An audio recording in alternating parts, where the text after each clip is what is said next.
¿Qué tal? ¿Cómo te va? Estamos en Futuro Posible. Hoy como invitado está Rodolfo Terraño, que es historiador, político, autor de varios libros. Lo vamos a aprovechar. Por un lado, vamos a hablar de su último libro, que ya lo tomarán, que se llama Josefa, biografía de María Josefa Morales de los Ríos, la amiga secreta de San Martín. Pero también vamos a hablar de política, porque él estuvo en la función pública, tanto con la presidencia de Alfonsín como en la presidencia de la Rúa. Y le vamos a preguntar del nuevo liderazgo, del país que se viene, de los consensos, de la difícil situación tanto política, social como económica. Y por supuesto le vamos a preguntar de la pobreza, la desigualdad en la Argentina y cuál es la solución. Bueno, mucho más luego de los auspicios.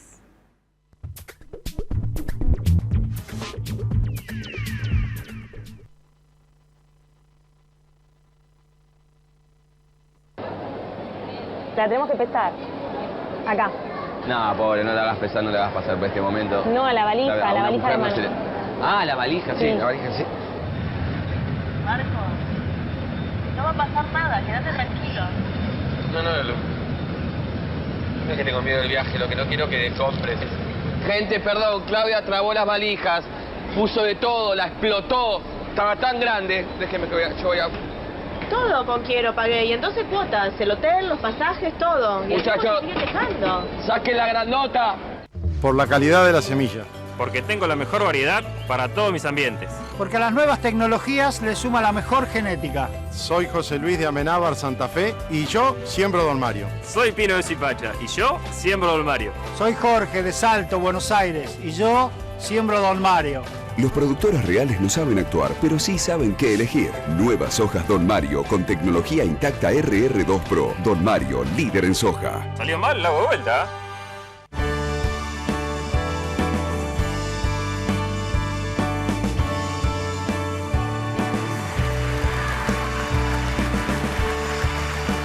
Buenos Aires, Gobernación Daniel Scioli. La Tercera, una empresa dedicada al desarrollo de productos de vanguardia para una arquitectura sustentable y el cuidado del medio ambiente. Líder en la fabricación de ladrillos cerámicos de la más alta calidad, comprometida con su personal, la responsabilidad social y el país. La Tercera. El lavado de manos sigue siendo la medida preventiva más eficaz para evitar el contagio de enfermedades. Adoptemos este acto simple y sencillo a nuestra vida. Es un consejo de AISA. Alquilar se puede. Ahora la ciudad te da la garantía y un préstamo inicial para que vos y miles de personas puedan elegir dónde vivir. Informate en www.buenosaires.gov.ar/alquilar se puede. Buenos Aires Ciudad, en todo estás vos.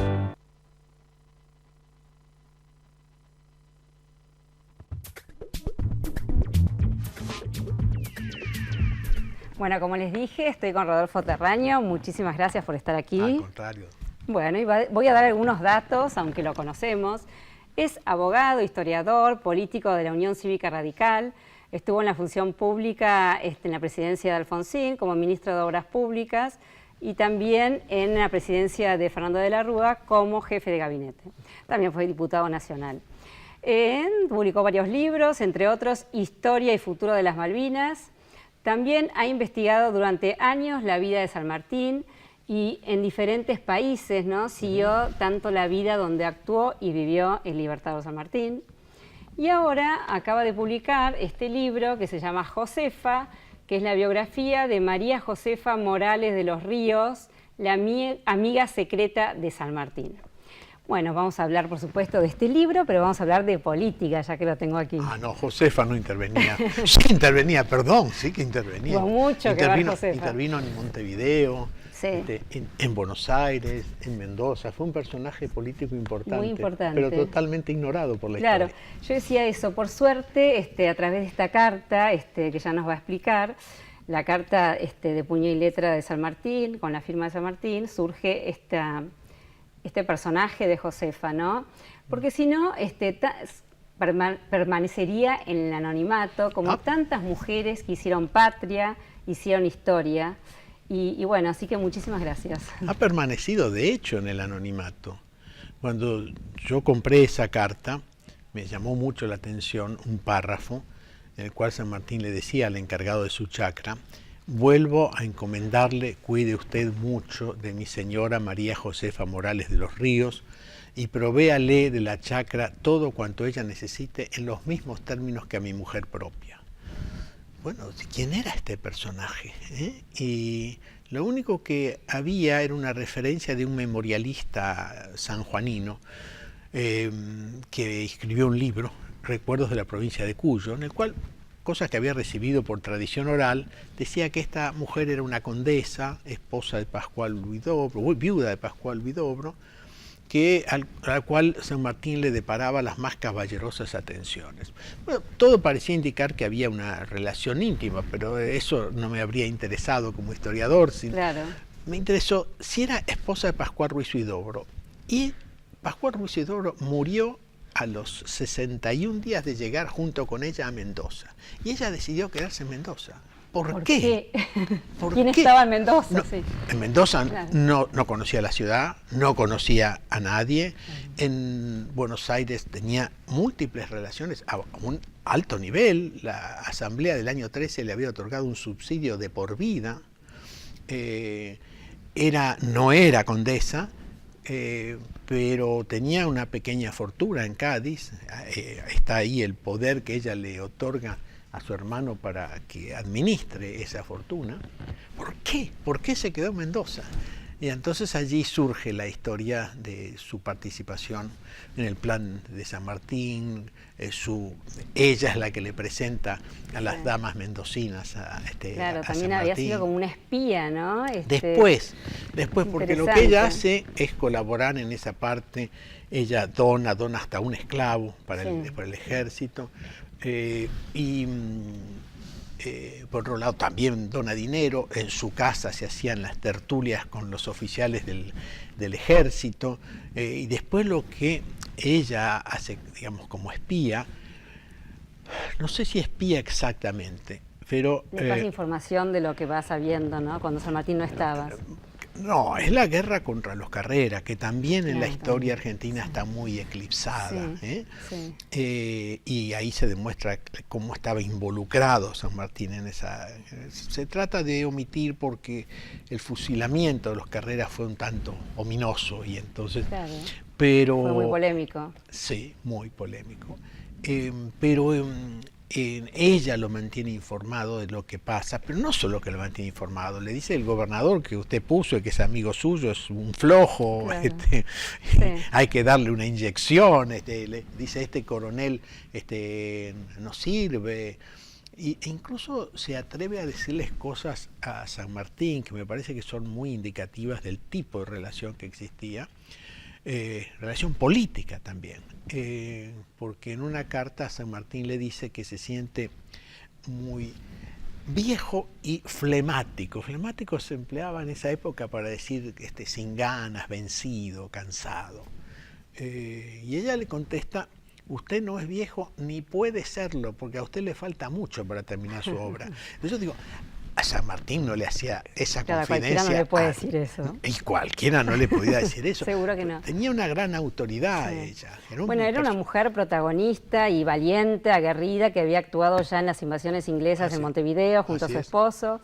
Fue prisionera de los ingleses. Sí, la verdad, sí, interesante, ¿no? La mujer y, bueno, tantas otras, como dije, que permanecen sin existencia, digamos, que han hecho historia. Salvo esa referencia, esa referencia de Damián Hudson, que es el memorialista que me refería, no hay nada. Salvo repetición. Eso que él decía, que era una condesa, que esposa, etcétera, etcétera, que son 3 líneas, eso fue repetido por algunos historiadores, inclusive por mí.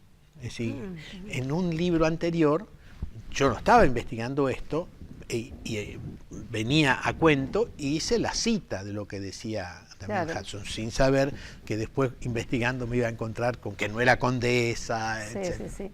Bueno, ¿y por qué la deja San Martín? Cuando se muere Remedios, San Martín dice que bueno, se lleva a Merceditas a Inglaterra y allí la deja a Josefa. En verdad San Martín deja el Perú primero y planea ir a Europa. En verdad, San Martín muchas veces mentía con propósitos tácticos, estratégicos. Claro. Y yo siempre creí que era, bueno, dediqué otro libro a eso. El diario íntimo de San Martín está dedicado a qué hizo San Martín en 1824 en Londres, por qué fue, para qué fue.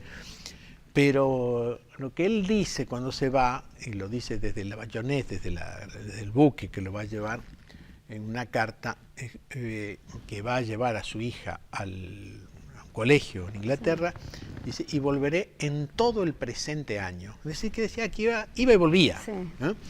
Yo supongo que lo mismo le haber dicho a Josefa, porque después hubo un corte. Él le había dejado nada menos que el sable corvo. Sí, eso es interesante. Nada menos que el sable corvo. Impresionante. Por mucho tiempo lo tuvo Josefa. Sí, muchísimos años. Después, como ella no se negaba a hacer un inventario de las cosas que tenía, hubo todo un mecanismo que idearon para que le pasara las cosas a Manuel Molina. Sí. Pero la historia es tan triste porque uno dice, bueno, esta mujer no fue mencionada en la historia, sí. ¿No? Es decir, el subsidio por vida que le da la Asamblea del año 13 a uno,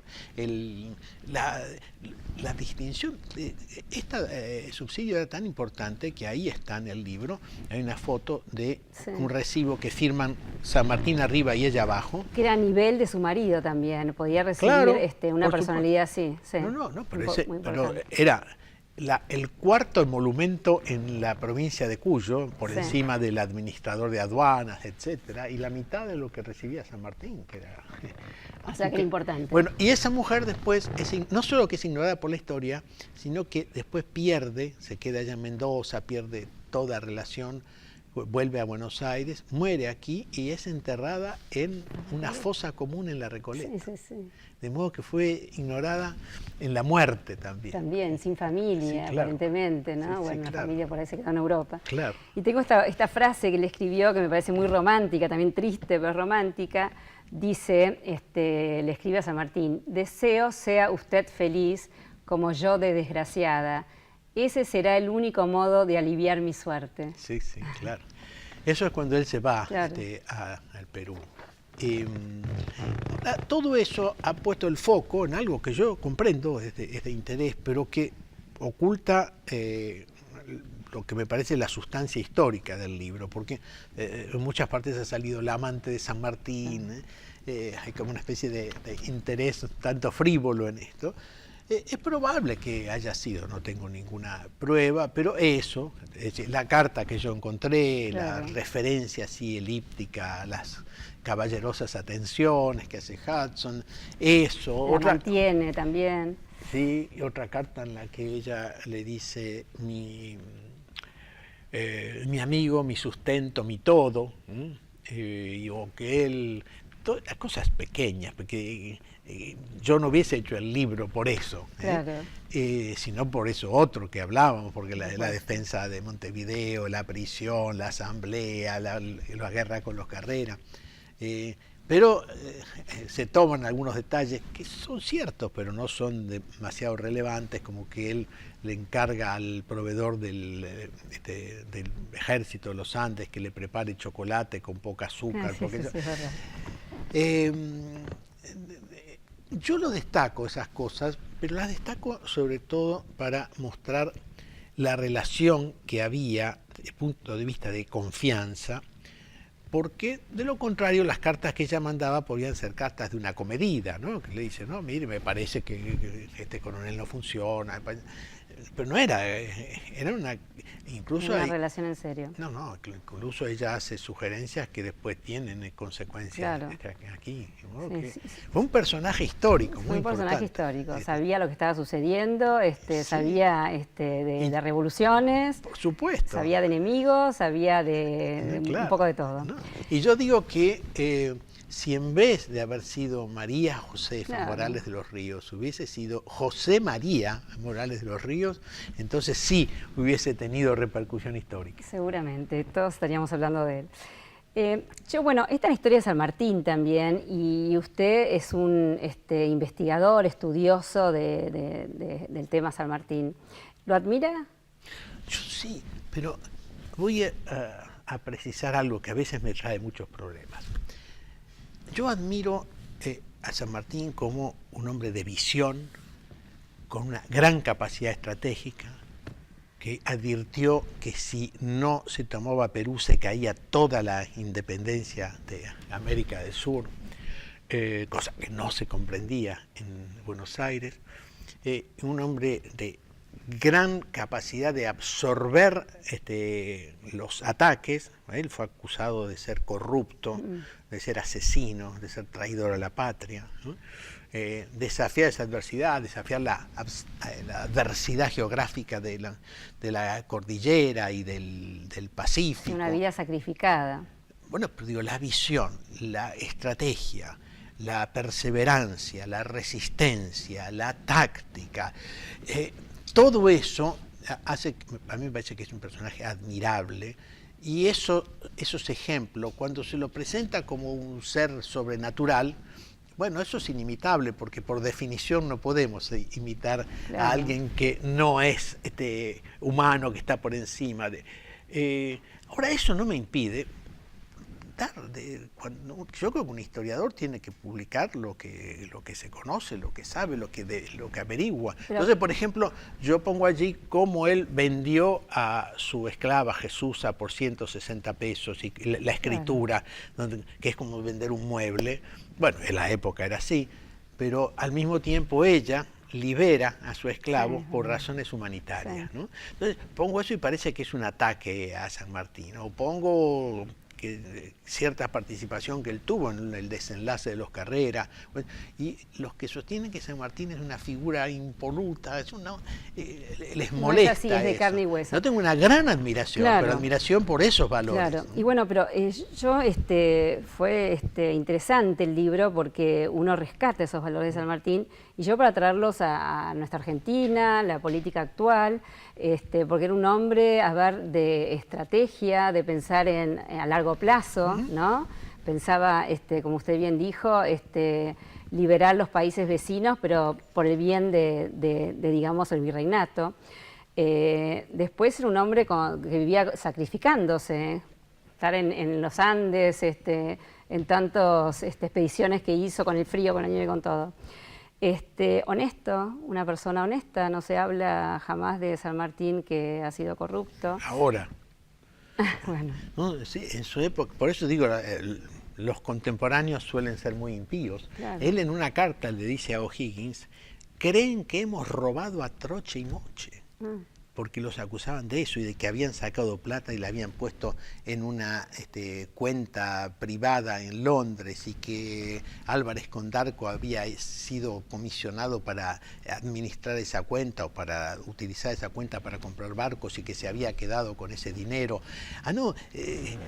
La visión posterior, por supuesto, le da perspectiva al análisis. Ahora, eso no quiere decir que todo corrupto presente vaya a ser un héroe en el futuro. No, yo lo que digo es que estamos hablando de estas características, a ver si algún líder, algún candidato nuestro se parece a San Martín, que estamos hablando de políticas públicas, por ejemplo. Mucho pedir, que se parezca a San Martín. Por eso. ¿Por qué esta era no da un San Martín? ¿Qué nos pasa? Pero quiero decir, eso se puede apreciar con el tiempo. Yo no creo que esta era esté dando un San Martín, pero quiero decir que tiene que tener perspectiva. San Martín, como digo, fue pero muy criticado en su época y sospechado. Sí. Pero además de eso, durante muchos años, hasta ya casi fines del siglo XIX, no se lo consideró el padre de la patria, ni mucho menos. Se discutió si era Rivadavia, si era Belgrano, si había que hacer como en Estados Unidos, elegir varios padres de la patria. Y fue Mitre, cuando él escribe la historia del Libertador y la emancipación americana, el que lo da a conocer, digamos. Después viene un periodo de primacía militar en la Argentina, la época de Roca, y entonces se lo levanta a él como el militar profesional, a pesar de que en la Argentina lo único que hizo fue un combate menor, como fue San Lorenzo, y el gran héroe militar de la Argentina era un hombre que no era militar, que es Manuel Belgrano, que ganó Salta y Tucumán, sin lo cual la Argentina no sería la Argentina, ¿no? Pero bueno, y después, ya en los años 30, también durante un periodo militar, es cuando se desarrolla la historia. Bueno, José Pacífico Otero escribe una biografía de 8 tomos, funda el instituto, y luego Perón. Es decir, el año del Libertador General San Martín, es decir, el 1950, fue algo que grabó en toda una generación, desde la escuela primaria, la imagen de San Martín. Por eso se fue construyendo a lo largo del tiempo. A ver, me parece positivo, ¿no? Por supuesto. Que, a ver, nuestro padre de la patria, o uno de los que intervinieron en hacer nuestra nación, tenga estas características, porque cuando hoy hablamos del liderazgo, del nuevo liderazgo y lo que necesita la Argentina, me parece que carecemos de muchas características valiosas de San Martín. A ver, lo traigo a la política. ¿Cómo ve a los candidatos más importantes para ser presidentes?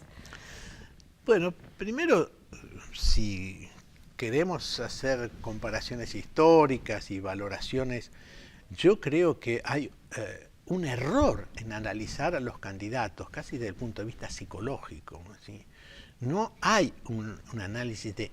Tenemos problemas muy serios, pero muy serios, que van a ser muy graves, ¿no? Una inflación que es una de las más altas del mundo, un déficit, unos subsidios que si uno los quita se incendia el país, y si no los quita se incendia el fisco. Tenemos problemas realmente... Pobreza, desigualdad... aparte, esos son problemas estructurales, pero también tenemos problemas coyunturales muy serios. Las materias primas que ahora están bajando. Yo veo, ¿cuál es la discusión de los candidatos y de la gente y de los periodistas sobre cómo se combate la inflación sin perjudicar la capacidad competitiva del país, porque eso puede entrar en colisión con una política cambiaria, y con otros temas, con la inseguridad, con el narcotráfico? ¿Cuáles son entonces yo pienso que si uno elige, digamos, psicológicamente, ¿no? Es decir, estas características, me parece honrado, no me parece, me resulta desconfiable, es muy soberbio. Eso no va a definir el país. Yo veo con preocupación que hay muy poca discusión sobre lo que tendría que ser la discusión al momento de elegir quién va a conducir el país. Lógico, hablamos de políticas públicas y usted es el promotor de un gran acuerdo, ¿no? Sí. De políticas públicas, de diferentes temas, tratarlos a largo plazo, sea el gobierno que venga. Bueno, lograr esto entre los diferentes, la oposición, el gobierno, porque bueno, como dice, la Argentina está difícil, va a estar mucho más difícil si no nos ponemos todos de acuerdo. Claro. Sí, yo he trabajado mucho en eso. Bueno, en verdad, yo no estaba afiliado a ningún partido político cuando Alfonsín me llevó al gobierno. Yo fui ministro de Alfonsín siendo un independiente.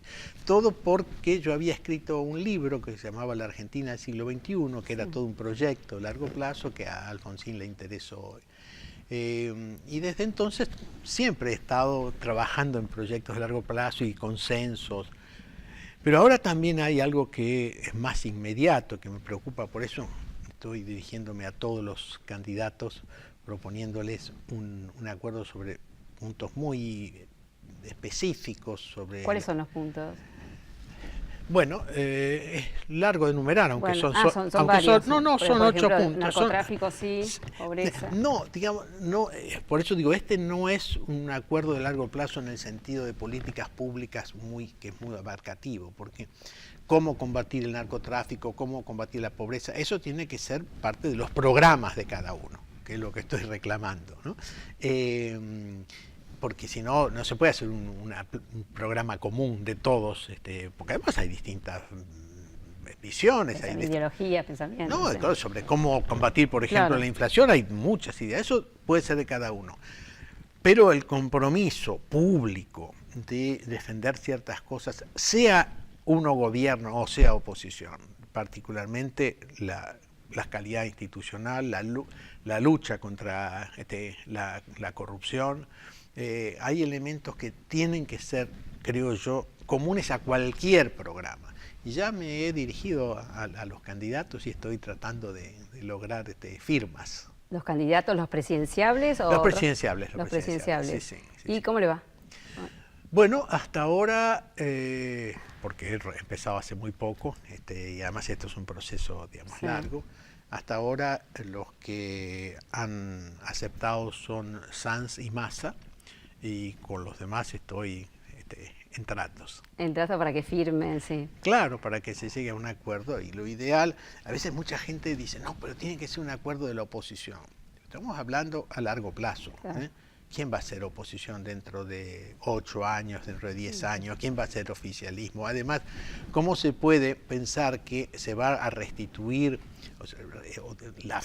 que se va a volver a la fortaleza de las instituciones, que se va a combatir la corrupción? Además, si esto es nada más que una actitud facciosa, digamos. Hay que, por supuesto, uno puede tener dudas sobre con qué sinceridad o con qué eficacia alguien va a firmar ese acuerdo. Claro. No, pero a mí me parece que el hecho de que sea un acuerdo público, en el cual participen adversarios políticos. Claro, que tengan que firmar todos. Claro, el que no cumpla claro, va a estar sometido a un juicio general, pero también a la adversidad de los otros, que van a tener un motivo muy claro. Claro. No se van a poder, el que incumpla no se va a poder despedir de eso. Pero tal vez por saber eso algunos pueden tener renuencia a Bueno, vamos a ver, nos estamos yendo por eso la música, pero mi última pregunta, ¿cómo ve entonces la Argentina en el corto plazo? En el corto plazo la veo difícil, pero me parece que son dificultades superables, con mucho esfuerzo, con mucha paciencia y con mucho consenso. Bueno, y hay que leer entonces a Josefa, Bueno. para saber de unos valores muy importantes que hicieron a nuestra nación. Muy bien, bueno, muchísimas gracias. Al contrario. Bueno, muchísimas gracias a ustedes y los espero el martes que viene.